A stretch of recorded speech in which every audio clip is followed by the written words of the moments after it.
KN Thapa हजुरको नातिको हजुर त्यहाँ पासपोर्ट हो नातिको पासपोर्ट हामी जिल्लाबाट धेरै खुसी लाग्यो ल साथीहरू तपाईँको हरेक अब सरकारी कागजहरू तपाईँको घरमा पोस्ट अफिस अब दिन आउँछ अब उता लाइनमा बसेर धक्का लागेर होइन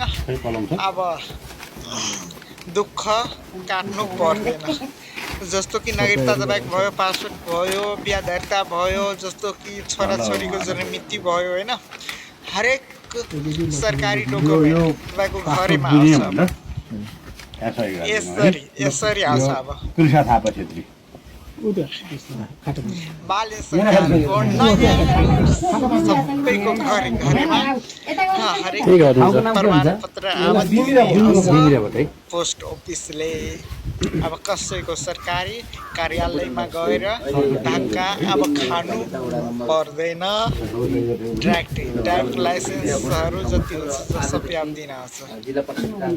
यो कस्तो लाग्यो तपाईँहरूको यो भिडियो